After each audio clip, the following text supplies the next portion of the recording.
waits for no man, and I ain't got time to shake your hand. Get that style check, put it in pockets till I get back. Going down. What's up, everybody? It's Delta here, and today's video is going to be something a little bit.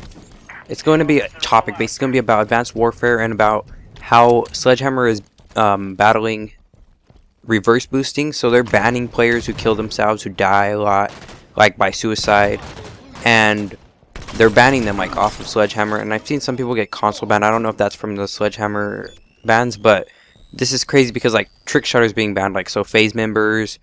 I don't know if any obey members, but like, you know, the big trick shotting clans, and then all the people who are aspiring to be in trick shotting clans, they're going for like suicides and stuff, and they're getting banned, which sucks because they're not reverse boosting. And the way I see it is they should just take out skill-based matchmaking, so SBMM, everybody knows it as that.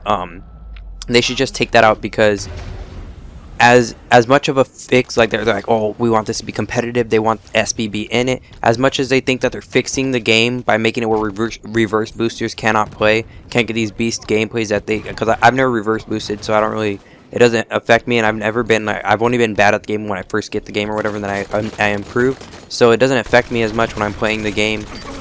I don't play against these guys who get beast gameplays because I'm not bad at the game. But what instantly comes to my mind is how many times do you have to kill yourself in order for this to happen. Like, I'm gonna put your name, Mitochondria. I'm gonna put your Twitter @ inside of my videos thing, so if it does get liked, if it does get views and people like it, it goes to Twitter, it goes to you, because I want you to see this. What about those people who buy Advanced Warfare, just barely buy it? I remember when me and my brother first got Advanced Warfare, when we first played it, my brother's first map was Green Band, and that was like my third map. You know how many times we fell off of that map? How many times does it take how many suicides does it take in a game, or a match, or a map, or the whole time? How much suicides does it take for you to actually get banned? Because that is my biggest fear right there, Green Band. If I just barely bought this game today, and I played it all day, and I got Green Band like twice, I would have probably fallen off the map like 15 times at least in those two games, just because I remember falling off the map over and over again, just because I didn't know the map, I didn't know the movements, I didn't know like how to play the game. So if somebody pays $60 for this game, you're going to completely ruin your fan base, completely ruin their entertainment. You're going to completely take away their privileges just because they do not know how to play your game. Especially since you guys took this risk in making the exo movements, and people, maybe they're just getting into it, they're like, oh well, it's actually looking like a good game. So I really think the biggest mistake for you to do is to ban people for dying, especially on your game where you're jumping all over the place. I fall off the map probably more in this game than I've ever killed myself in any other game. Like Black Ops 2, I only fell off the map like on Vertigo or whatever. Ghost, I only fell off the map like once. I've hardly played that game. M3, I don't know if I've fallen off the map. Like, I think I fell off that one DLC map. But for you to put this in the game, especially with your movements where you're jumping all over the place, where people fall off the map more and die a lot more by suicide, I think that's a big mistake. Just listen to the people.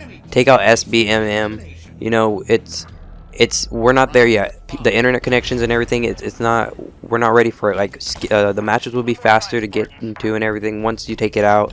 I think it'll just be a big improvement if you take that out, and it won't hurt people. You can find another way to ban these people, to punish these people who kill themselves.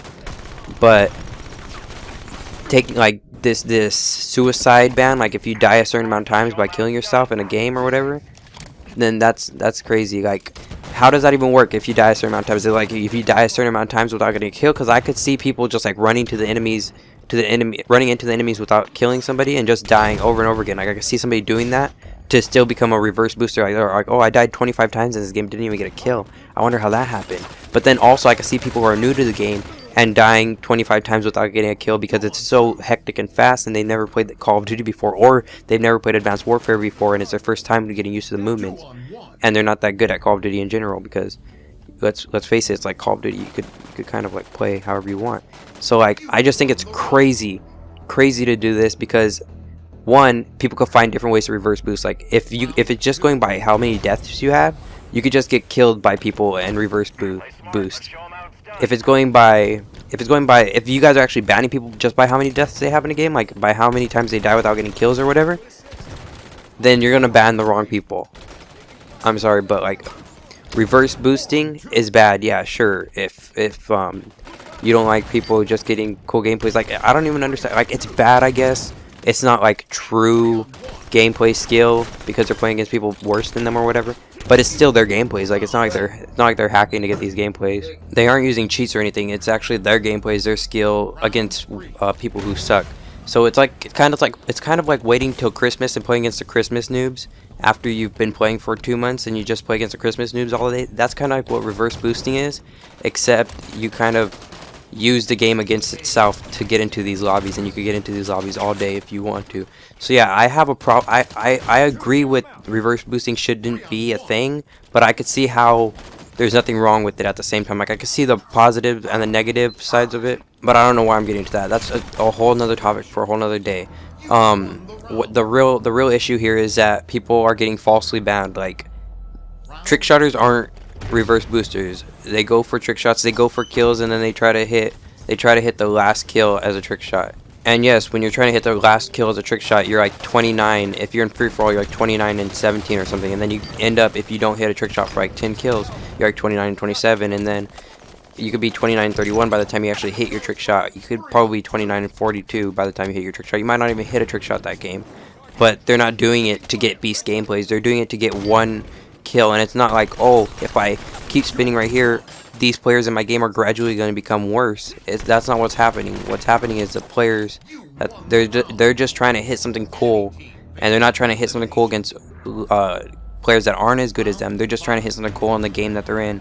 So it's not like the same thing as reverse boosting, and I can easily see this happening to even less deserving people by the noobs, the people coming into the game that don't know how to play it, just falling off the map because they don't know the maps, they don't know the movement and stuff. So really, mitochondria, I think, like, I know you're not, I don't know if you're the one who's doing this.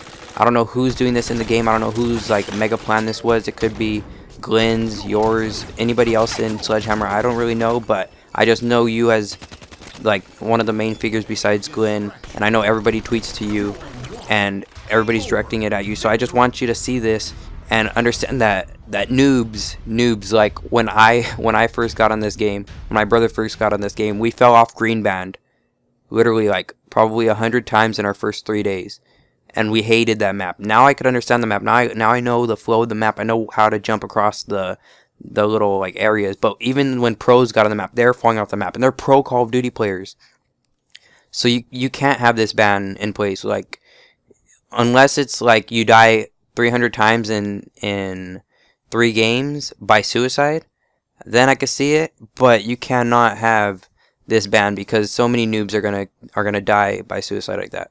So thank you guys for listening. Leave a like if you enjoyed, dislike if you didn't. Comment down below telling me how you felt about this video. Subscribe if you haven't already. Click the annotation to the left to see my previous video, and the one below to go to my second channel. I will see you guys next time.